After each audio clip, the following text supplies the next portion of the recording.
এই চ্যানেলটিতে নতুন হয়ে থাকলে অবশ্যই চ্যানেলটি সাবস্ক্রাইব করে নেবেন এবং পাশে থাকা বেল আইকনটিতে প্রেস করে নেবেন। আমি প্রতিনিয়ত এরকম টিউটোরিয়াল আপনাদের জন্য নিয়ে এসে থাকি।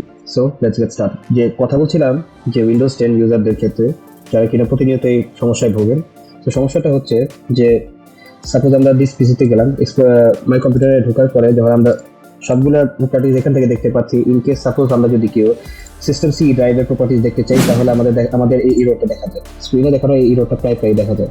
তো স্ক্রিনে দেখানোর এই প্রপার্টিসে ক্লিক করে যে আমরা যে প্রপার্টিসের থেকে যে ডিটেলগুলো যে অ্যাক্সেস করবো ওটা দেখতে পাই না।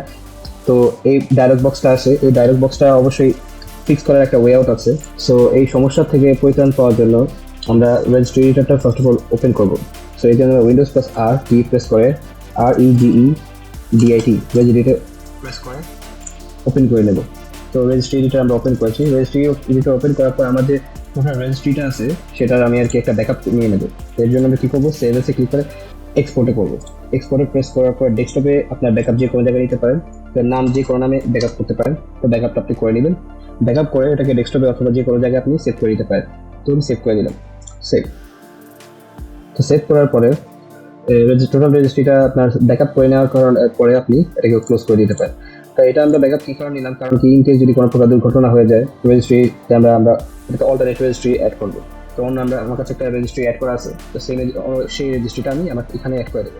তো এই জন্য একটা টেক্সট ডকুমেন্ট ওপেন করবো। টেক্সট ডকুমেন্ট ওপেন যে রেজিস্ট্রি যে ভ্যালুগুলো আছে সেই ভ্যালুগুলোকে আমি সেভ করে দেবো। এটাকে আমি সেভ এস properties.ig নামে সেভ করে দেবো। তো এই জন্য এটাকে সেভ অ্যাজ টাইপ থেকে এখান থেকে আমি অল ফাইলস করে দেবো অ্যান্ড দেন এটাকে আমি প্রপার্টিস থেকে PROPERTIES properties। সো প্রপার্টিস লেখার পরে আমরা এটাকে সেভ করে নেবো ডেস্কটপ বা কোথাও অন্য আপনার সুবিধা মোতাবেক যে কোনো জায়গায় সেভ করে নিতে পারেন।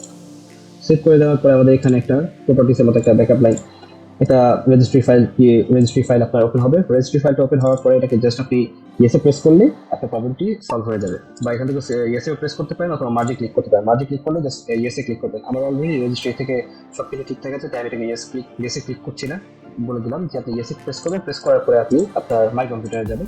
মাই কম্পিউটারে যাওয়ার পরে প্রপার্টিসে ক্লিক করার পর আপনি দেখতে পাবেন যে আপনার প্রপার্টিসে ইজিলি আপনি অ্যাক্সেস করতে পারছেন। সি ড্রাইভ বলেন, এমনি তো EFGH কোনো সব ড্রাইভে তো অ্যাক্সেস করতেই পারেন। যে প্রবলেম কিছু সি ড্রাইভে অ্যাক্সেস করতে না পারাটা একটা ডায়লগ বক্স দেখাতো, এই ডায়লগ বক্সটা অবশ্যই দেখাতো। তো এই ডায়লগ বক্সটা থেকে পরিচয় পাওয়ার ঠিক সেটা ব্যাকআপ করলাম। ব্যাকআপ করার পরে আমি যে রেজিস্ট্রি ফাইলটা দিয়েছি, এই রেজিস্ট্রি যে ভ্যালু ফাইলটা আছে ফাইলটা আমি ডিসক্রিপশনে শেয়ার করে দেবো, সেটা থেকে আপনারা নিয়ে ওটাকে আপনারা ইউজ করতে পারেন। ইউজ করার পরে সেটাকে আপনি রেজিস্ট্রি ফাইল হিসেবে অ্যাড করে নেবেন আর টিউটোরিয়াল অনুযায়ী। দেন ওটা মার্চ করা বা রান করার পরে রেজিস্ট্রি ফাইলটি রান করার পর আপনি এখানে এসে মাই কম্পিউটারে এসে প্রপার্টিসে ক্লিক করলে দেখবেন আপনি সেই সমস্যাটির সমাধান পেয়ে গেছেন। এভাবে যদি কাজ না হয় তাহলে আপনি রেজিস্ট্রিটা এক্সেল রেজিস্ট্রি সেও যদি কাজ না হয় আপনি রেজিস্ট্রিতে ক্লিক করার পরে আপনি আপনার সিস্টেমকে রিস্টার্ট দিতে পারেন। সিস্টেম রিস্টার্ট দেওয়ার পরে আপনি হয়তো বা আপনার সমস্যাটি হয়তো ঠিক হয়ে যাবে, আপনার সমস্যাটি হয়তো বা ঠিক হয়ে যেতে পারে। তো আজকের জন্য এই পর্যন্তই। আশা করি আপনাদের ভিডিওটি থেকে কোনো একটা উপকার হবে। তো ভিডিওটি যদি ভালো লেগে থাকে আমার চ্যানেলটি অবশ্যই সাবস্ক্রাইব করবেন ও পাশে থাকা বেল আইকনটিতে প্রেস করে দেবেন, নোটিফিকেশন অন করে দেবেন। দেখা হবে নতুন কোনো এক ভিডিওতে। Till then, see you.